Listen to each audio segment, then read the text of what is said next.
옛날 옛적 구름도 땅에 닿을 만큼 하늘이 낮았던 시절에 깊은 산속 사당에 한 무녀가 살고 있었답니다. 사람들은 그녀를 연하라 불렀지요. 어릴 적부터 신내림을 받아 이마에 푸른 점이 있었는데 그 점이 마치 연꽃 봉우리 같다 하여 붙여진 이름이었답니다. 연하는 여느 무녀들과 달랐습니다. 그녀가 굿을 버리면 바람이 먹고 그녀가 방울을 흔들면 새들도 날갯짓을 멈추었지요. 20살이 채 되지 않은 나이에 벌써 신의 목소리를 전하는 무녀가 되었답니다. 연하야, 내 운명은 산 너머에 있단다. 신이 내게 길을 열어줄 거야. 사당의 노우녀는 늘 그렇게 말했지만 연하는 그저 웃기만 했답니다. 산 너머라곤 가본 적도 없는데 무슨 운명이 있을까 싶었지요. 봄이 왔다 가고 여름이 지나갈 무렵 한밤중에 연하는 깊은 잠에서 깨어났습니다. 귓가에 누군가 속삭이는 소리가 들렸기 때문이지요. 때가 왔다.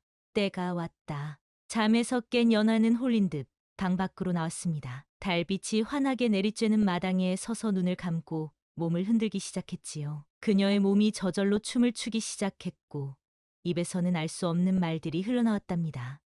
피, 붉은 피, 연지 바른 여인, 칼날이 빛나고 궁궐의 그림자가 드리우리. 연하의 입에서 나온 말은 그녀도 이해할 수 없는 것이었지만 그때 그녀의 눈앞에 환영이 펼쳐졌답니다. 자신과 똑같은 얼굴을 한 여인이 붉은 연지를 바르고 있었고 그 뒤로 번쩍이는 칼날이 보였지요. 여인의 비명소리와 함께 환영은 사라졌답니다. 연하는 그 자리에 주저앉아 온몸을 떨었습니다. 새벽 동이 틀 때까지 그렇게 앉아 있었지요. 바로 그날 오후 산 아래 마을에서 한 관리가 올라왔습니다. 그는 사당 앞에 엄숙하게 서서 종이를 펼쳐 들었지요. 조정의 명으로 이 산중의 무녀를 데려가고자 합니다. 내일 있을 간택이식에 동행하라는 명이니 거부할 수 없는 일입니다. 사당의 노무녀는 놀라서 연하를 바라보았지만 연하는 이미 알고 있었다는 듯 고개를 끄덕였답니다. 그녀는 아침에 본 환영이 우연이 아님을 직감했지요. 가겠습니다. 연하가 담담하게 대답했습니다. 신의 뜻이라면 따를 수밖에 없지요. 그날 밤 연하는 처음으로 산을 내려갔습니다. 평생 산속에서만 살았던 그녀에게 바깥 세상은 너무나 낯설고 두려웠지만 그녀는 마음을 다잡고 말을 탔답니다. 말은 밤새 달려 아침이 되자 커다란 성벽 앞에 도착했지요. 저기가 궁이옵니다. 관리가 말했습니다. 무녀님은 안에 들어가시면 대비마마를 뵙게 될 것입니다. 궁궐은 연하가 상상했던 것보다 훨씬 크고 화려했습니다. 붉은 기둥과 푸른 지붕이 하늘을 찌를 듯했고 금빛 장식들이 눈부시게 빛났지요. 연하는 두려움을 감추고 관리를 따라 안으로 들어갔답니다. 궁궐 안은 바깥과는 다른 세계였습니다. 화려한 비단옷을 입은 여인들이 오가고 엄숙한 얼굴의 신하들이 분주하게 움직이는 모습이 보였지요. 연하는 그 중심에 서서 자신의 허름한 무녀 복장이 부끄러웠습니다. 이쪽입니다. 관리가 인도하는 대로 연하는 한 건물 앞에 섰습니다. 그곳은 궁궐 안에서도 가장 화려한 건물 중 하나였지요. 문이 열리고 연하는 안으로 들어갔습니다. 안에는 여러 여인들이 모여 있었습니다. 모두 화려한 옷을 입고 단장을 하고 있었지요. 연하는 구석에 서서 그들을 바라보았습니다. 그때 한 여인이 그녀의 시선을 끌었습니다. 그 여인은 연하를 바라보며 갑자기 얼굴이 하얗게 변했지요. 연하도 놀라서 그 여인을 바라보았습니다. 그리고 그 순간 그녀는 숨이 멎는 것 같았답니다. 그 여인은 마치 거울을 보는 것처럼 연하와 똑같은 얼굴을 하고 있었으니까요. 내가 어떻게 여인이 떨리는 목소리로 말했습니다. 그러나 대화는 거기서 끝났습니다. 문이 열리고 위험 있는 모습의 노부인이 들어왔기 때문이지요. 모든 여인들이 고개를 숙이고 절을 했답니다. 대비마마께서 오셨습니다. 누군가 작게 속삭였습니다. 대비는 방 안을 천천히 둘러보다가 연하를 발견했습니다. 그녀의 눈이 커지더니 몇 걸음 다가와 연하의 얼굴을 자세히 살폈지요. 신이 널 보냈구나. 대비가 작게 중얼거렸습니다. 그리고는 큰 소리로 말했지요. 모두 나가거라. 이 무녀만 남아라. 여인들은 놀란 표정으로 방을 나갔습니다. 연하와 똑같은 얼굴을 한 여인도 떨리는 발걸음으로 문 밖으로 나갔지요. 방에는 연하와 대비만 남았습니다. 대비는 연하를 한참 바라보다가 입을 열었답니다. 내가 누구인지 알고 있느냐? 연하는 고개를 저었습니다. 저는 산속 사당의 무녀일 뿐입니다. 대비는 한숨을 쉬었습니다. 오늘 간택이식이 있다. 왕에게 바칠 왕비를 고르는 날이지. 그런데 내가 오다니. 그때 밖에서 비명소리가 들렸습니다. 연하와 대비는 놀라서 밖으로 뛰쳐나갔지요. 그곳에는 한 여인이 쓰러져 있었습니다. 바로 연하와 똑같은 얼굴을 한 그 여인이었지요. 죽었습니다. 시녀가 떨리는 목소리로 말했습니다. 갑자기 쓰러지셨어요. 대비는 차갑게 표정을 굳혔습니다. 그리고 연하를 돌아보며 말했지요. 이 사실을 아무에게도 말하지 말거라. 너는 이 자리를 맡기 위해 보내진 자다. 연하는 혼란스러웠습니다. 무슨 말씀이신지. 내가 그 아이를 대신해 왕비가 되어야 한다. 대비가 단호하게 말했습니다. 그것이 신의 뜻이다. 연하는 도망치고 싶었습니다. 이건 분명 잘못된 일이었지요. 그녀는 무녀일 뿐 왕비가 될 수 없었습니다. 그날 밤 그녀는 몰래 방을 빠져나왔습니다. 어디로 가시는 거예요? 복도에서 한 궁녀가 연하를 발견했지요. 연하는 멈칫했지만 이내 마음을 다잡고 대답했습니다. 잠시 바람을 쐬러 나왔소이다. 궁녀는 고개를 끄덕이고 자리를 비켜주었습니다. 연하는 빠르게 걸음을 옮겼지요. 그러나 그녀는 궁궐이 얼마나 넓은지 몰랐습니다. 방향을 잃고 헤매다 한마당에 도착했을 때 그녀는 그 자리에 얼어붙었답니다. 달빛 아래 하얀 천으로 덮인 무언가가 있었습니다. 연하는 떨리는 손으로 그 천을 살짝 들어올렸지요. 그리고 그녀는 자신과 똑같은 얼굴을 한 여인의 시신을 보았답니다. 아! 연하는 숨을 들이켰습니다. 도망치려 했구나. 연하는 놀라서 돌아보았습니다. 대비가 그녀를 바라보고 있었지요. 이 자리는 누가 차지하든 죽음 위에 서는 자리다. 대비가 말했습니다. 내가 도망치면 다른 누군가가 죽을 것이다. 그것이 신의 뜻이냐? 연하는 몸을 떨었습니다. 자신이 무엇을 해야 할지 혼란스러웠지요. 그때 대비의 눈에서 눈물이 흘러내렸습니다. 제발, 내가 왕비가 되어야 한다. 그것만이 이 죽음의 고리를 끊을 수 있다. 연하는 시신을 다시 바라보았습니다. 그리고 문득 그날 아침 본 환영이 떠올랐지요. 자신과 똑같은 얼굴을 한 여인이 칼날을 맞는 모습. 이미 운명이 정해져 있었던 것일까요? 알겠습니다. 연하가 마침내 입을 열었습니다. 제가 가마에 오르겠습니다. 다음 날 궁궐은 혼례 준비로 분주했습니다. 연하는 화려한 혼례복으로 갈아입었지요. 붉은 치마와 푸른 저고리, 그리고 금빛 장신구들. 그녀는 거울 앞에 서서 자신의 모습을 바라보았습니다. 이게 정말 나인가?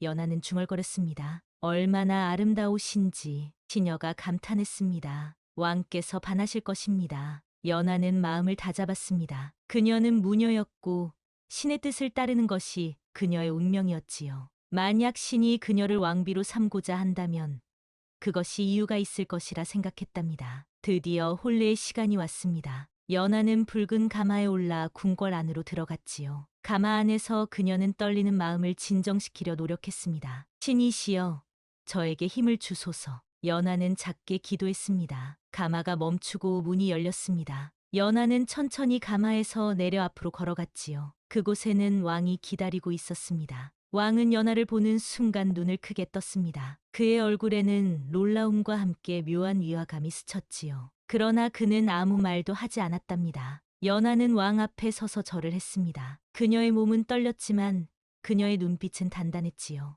왕도 그녀에게 절을 했습니다. 신부를 맞이하오. 왕이 말했습니다. 혼례식은 엄숙하게 진행되었습니다. 연하와 왕은 하늘과 땅, 그리고 조상들에게 맹세를 했지요. 그들은 술잔을 나누고 함께 절을 했답니다. 그날 밤 연하는 처음으로 왕과 마주 앉았습니다. 둘 사이에는 묘한 침묵이 흘렀지요. 그대는 내가 생각했던 것과는 다르군. 왕이 먼저 입을 열었습니다. 연하는 조심스럽게 대답했습니다. 어떤 점이 다르신지요? 눈빛이. 왕이 말했습니다. 더 깊고 강하다. 연하는 고개를 숙였습니다. 그녀는 자신의 정체가 들통날까 두려웠지요. 그러나 그때 그녀의 내면에서 목소리가 들려왔습니다. 넌 선택된 자다. 숨지 말거라.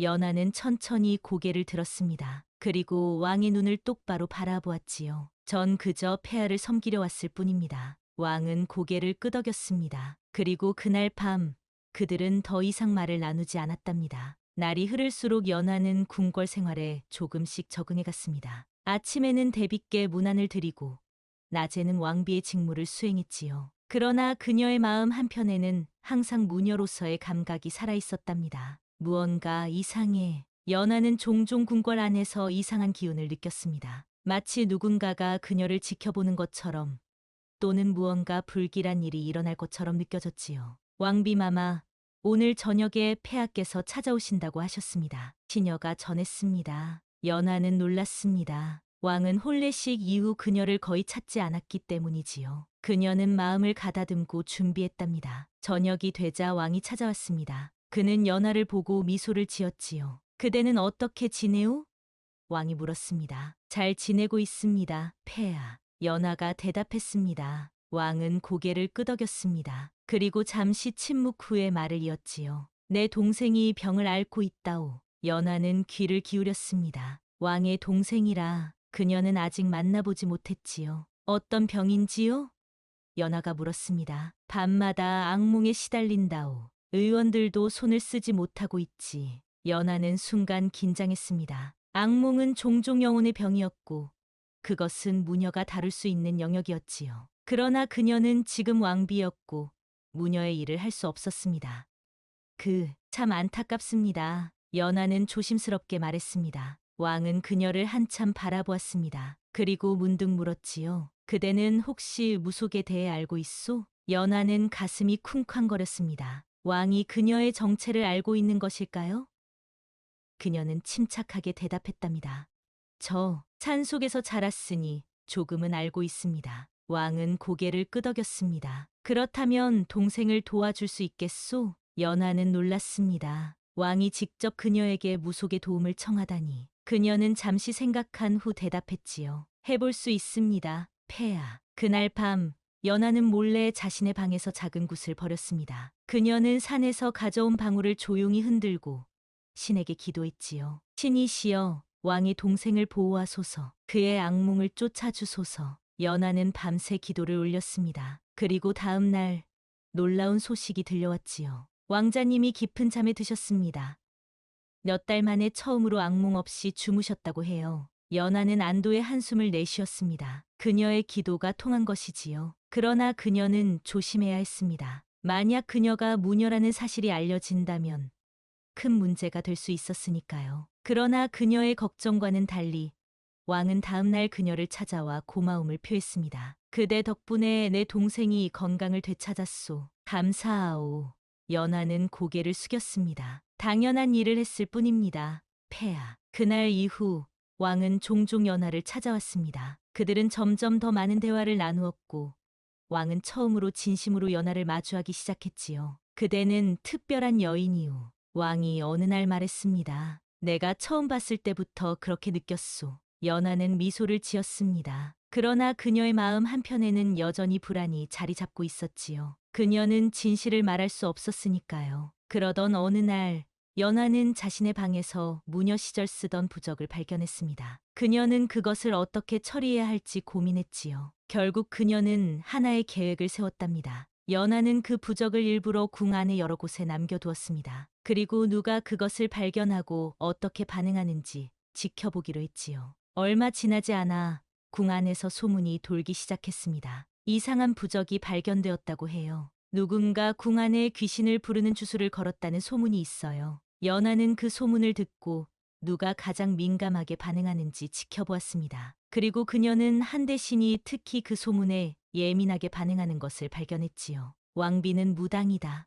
그 말은 곧 대비의 귀에까지 들어갔습니다. 대비는 연하를 불러 물었지요. 내가 무녀라는 소문이 돌고 있다. 사실이냐? 연하는 솔직하게 대답했습니다. 네, 대비마마.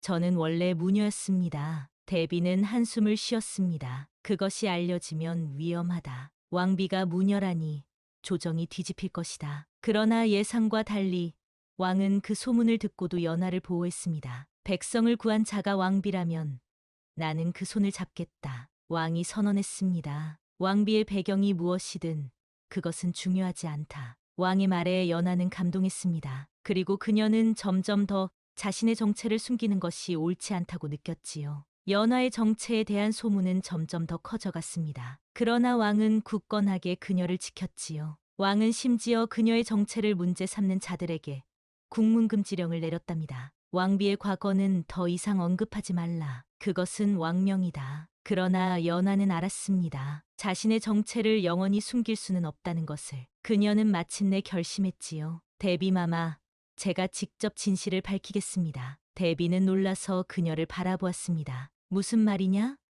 그러면 내가 위험해질 것이다. 연하는 미소를 지었습니다. 신이 저를 보호할 것입니다. 제가 이 자리에 있는 이유가 있을 테니까요. 그날 밤, 연하는 자신의 방에서 큰 굿을 벌였습니다. 그녀는 무녀 복장을 입고 방울을 흔들며 신을 불렀지요. 신이시여, 제게 진실을 보여주소서. 제가 왜 여기에 있는지, 제가 누구인지 알려주소서. 그때 갑자기 방 안에 바람이 불었습니다. 촛불이 흔들리고 방울 소리가 더욱 커졌지요. 연하는 몸을 흔들며 춤을 추기 시작했습니다. 그리고 그 순간 그녀의 눈앞에 과거의 장면들이 펼쳐졌답니다. 어린 연하가 궁궐에서 태어나는 모습, 왕의 이복 누이로 태어났지만 정치적 이유로 버려지는 모습, 산속 사당으로 흘러들어 무녀가 되는 모습. 연하는 충격에 휩싸였습니다. 그녀는 왕의 이복 누이였던 것이지요. 그것이 그녀와 죽은 여인이 똑같은 얼굴을 한 이유였습니다. 그들은 쌍둥이였던 것이지요.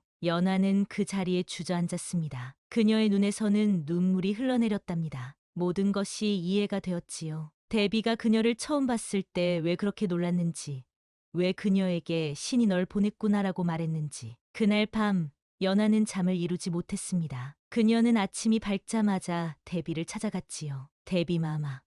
연하가 떨리는 목소리로 말했습니다. 제가 누구인지 알게 되었습니다. 데비는 조용히 그녀를 바라보았습니다. 그리고 천천히 고개를 끄덕였지요. 그래, 난 처음부터 알고 있었다. 데비가 말했습니다. 내가 돌아오리라는 걸. 연하는 물었습니다. 제 자매는 왜 죽었습니까? 데비의 눈에 눈물이 고였습니다. 그 아이는 독을 마셨다. 스스로 목숨을 끊은 거야. 간택에 선택되는 것이 두려웠던 거지. 연하는 가슴이 아팠습니다. 그녀의 자매가 그런 선택을 할 만큼 고통받았다니. 그녀는 자매를 위해 기도했지요. 데비마마께서는 신이 저를 보냈다고 생각하시나요? 데비는 미소를 지었습니다. 그렇다. 신이 궁을 다시 살리기 위해 널 보냈다고 믿는다. 내가 아니면 이 죽음의 고리를 끊을 수 없을 거야. 연하는 결심했습니다. 그녀는 더 이상 숨지 않을 것이었지요. 그녀는 무녀이자 왕의 이복 누이였고 이제는 왕비였습니다. 그리고 그 모든 정체성을 받아들일 준비가 되어 있었답니다. 그날 오후 연하는 왕을 찾아갔습니다. 그리고 그에게 모든 진실을 말했지요. 폐하, 저는 무녀입니다. 그리고 폐하의 이복 누이이기도 합니다. 왕은 충격에 빠졌습니다. 그는 오랫동안 말을 잇지 못했지요. 그리고 마침내 입을 열었답니다. 내 누이가 살아있었단 말이오? 연하는 고개를 끄덕였습니다. 제가 어릴 때 버려졌고 산속 사당에서 자랐습니다. 그리고 이제 돌아왔습니다. 왕은 깊은 생각에 잠겼습니다. 그리고 천천히 그녀에게 다가와 손을 잡았지요. 그대가 내 누이라면 우리의 혼인은. 연하는 고개를 저었습니다. 우리는 피를 나눴지만 저는 이미 왕비로서의 책임을 다할 것입니다. 그것이 신의 뜻이라면. 왕은 한참을 생각했습니다. 그리고 마침내 결정을 내렸지요. 나는 그대를 형제로서 사랑할 것이오. 그리고 왕비로서 존중할 것이오. 그대의 무녀로서의 능력도 인정하오. 연하는 안도했습니다. 왕이 그녀를 받아들였다는 것에 감사했지요. 그러나 아직 한 가지 일이 남아 있었습니다. 연하는 백성들 앞에 자신의 정체를 드러내기로 결심했습니다. 그녀는 대전에서 무녀 복장을 입고 나타났지요. 백성들은 놀라서 웅성거렸습니다. 저는 왕비입니다. 연하가 큰 소리로 말했습니다. 그러나 신의 뜻도 거역하지 않습니다. 저는 무녀로서 신의 목소리를 듣고 왕비로서 백성의 목소리를 듣겠습니다. 백성들은 처음에는 혼란스러워했습니다. 그러나 그들은 곧 연하의 진심을 느꼈지요. 그녀는 방울을 흔들며 춤을 추기 시작했습니다. 그 모습은 신성하면서도 아름다웠답니다. 신께서 이 나라에 평화를 주소서, 백성들에게 풍요를 주소서. 연하의 기도에 모두가 감동했습니다. 그들은 그녀의 무녀로서의 신기와 왕비로서의 위엄을 동시에 느꼈지요. 연하의 즉위를 당연히 여기게 되었답니다. 왕은 그날 선언했습니다. 왕비는 이제부터 무녀로서의 역할도 수행할 것이오. 그것이 신의 뜻이라면 우리는 그 뜻을 따르겠소. 연하는 감사했습니다. 그녀는 더 이상 자신의 정체를 숨기지 않아도 되었지요. 그녀는 무녀의 손으로 부적 대신 어보를 쥐게 되었고 왕비로서 나라의 정실 자리에 섰답니다. 그러나 아직 한 가지 문제가 남아 있었습니다. 연하와 똑같은 얼굴을 한 여인이 죽은 이유에 대해 대비는 그녀가 스스로 목숨을 끊었다고 했지만 연하는 그 말을 온전히 믿지 못했지요. 그날 아침 본 환영에서 칼날이 빛나는 모습이 떠올랐기 때문입니다. 연하는 몰래 조사를 시작했습니다. 그녀는 자신의 무녀 능력을 사용해 죽은 자매의 영혼을 부르기도 했지요. 그러나 영혼은 나타나지 않았답니다. 이상하다. 연하는 중얼거렸습니다. 죽은 지 얼마 되지 않았는데 영혼을 부를 수 없다니. 어느 날 밤, 연하는 꿈을 꾸었습니다. 꿈에서 그녀의 자매가 나타나 무언가를 가리키고 있었지요. 그것은 궁궐의 한 건물이었습니다. 다음 날, 연하는 그 건물을 찾아갔습니다. 그곳은 오래된 창고였지요. 아무도 찾지 않는 곳이었습니다. 연하는 조심스럽게 안으로 들어갔습니다. 그리고 먼지 쌓인 상자들 사이에서 한 작은 상자를 발견했지요. 그녀는 떨리는 손으로 그 상자를 열었습니다. 안에는 편지 한 장이 들어 있었습니다. 편지는 그녀의 자매가 쓴 것이었지요. 누군가 나를 죽이려 한다. 나는 간택에 선택되지 않기를 바랐지만 데비마마께서는 내가 꼭 왕비가 되어야 한다고 하셨다. 나는 두렵다. 왕의 동생이 나를 노리고 있다. 그는 왕위를 차지하려 한다. 연하는 충격을 받았습니다. 왕의 동생, 그녀가 악몽으로부터 구해준 바로 그 사람이었지요. 그는 왕위를 차지하기 위해 그녀의 자매를 죽이려 했던 것입니다. 연하는 곧장 왕에게 달려갔습니다. 그리고 그에게 편지를 보여주었지요. 폐하, 이것을 보십시오. 왕은 편지를 읽고 얼굴이 창백해졌습니다. 그는 말없이 자리에서 일어났지요. 내 동생을 데려오라. 왕의 동생이 왔을 때 그는 이미 모든 것을 알고 있다는 듯 담담했습니다. 형님, 저는 이미 알고 있었소. 그가 말했습니다. 이 왕비가 무녀이자 형님의 이복누이라는 것을. 왕은 차갑게 물었습니다. 내가 내 예비 왕비를 죽였느냐? 왕의 동생은 고개를 끄덕였습니다. 그랬소. 그녀는 내 계획에 방해가 되었소. 그러나 이 무녀는 예상하지 못했소. 연하는 담담하게 그를 바라보았습니다. 그녀는 신의 뜻이 어떻게 움직이는지 이해했지요. 그녀가 왕비가 된 것은 우연이 아니었습니다. 그것은 이 나라를 구하기 위한 신의 계획이었던 것입니다. 신의 뜻은 거역할 수 없소. 연하가 말했습니다. 당신의 계획은 이미 실패했소. 왕은 동생에게 형벌을 내렸습니다. 그러나 연하의 요청으로 그의 목숨은 살렸지요. 대신 그는 먼 섬으로 유배되었답니다. 진실이 밝혀진 후 연하는 더욱 강한 왕비가 되었습니다. 그녀는 무녀로서의 능력을 사용해 백성들을 돕고 왕비로서의 지위로 나라를 지켰지요. 백성들은 그녀를 신의 왕비라 불렀습니다. 그녀가 지나가는 곳마다 사람들이 모여들어 축복을 빌었지요. 연하는 그들의 기도를 들어주고 아픈 이들을 치료해 주었답니다. 왕과 연하는 형제이자 부부로서 나라를 다스렸습니다. 그들의 관계는 특별했지만 모두가 그것을 신의 뜻으로 받아들였지요. 그들은 함께 많은 선정을 베풀었고 나라는 평화로운 시기를 맞이했답니다. 세월이 흘러 연하는 여러 차례 신의 계시를 받아 나라의 위기를 막았습니다. 가뭄이 들었을 때는 비를 내리게 하고 전염병이 돌 때는 치료법을 찾았지요. 그녀의 이름은 전설이 되어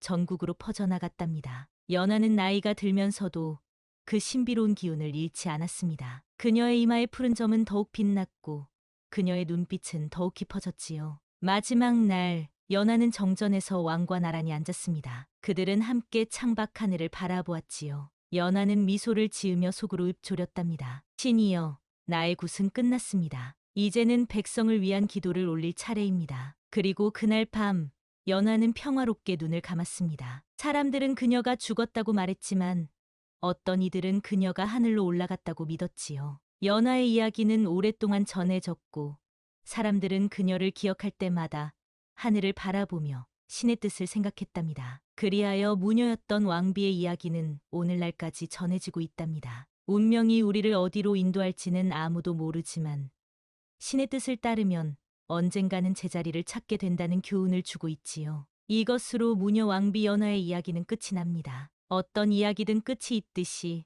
세상의 모든 것에는 시작과 끝이 있는 법이랍니다. 그러나 연하의 정신은 오늘날까지 이어져 우리에게 용기와 지혜를 전해주고 있답니다. 여러분도 언젠가 깊은 산속에서 방울소리가 들리면 그것은 어쩌면 무녀 왕비 연화의 영혼이 여러분을 부르는 소리일지도 모르지요. 그럼 안녕히 계세요. 다음 이야기에서 또 만나요.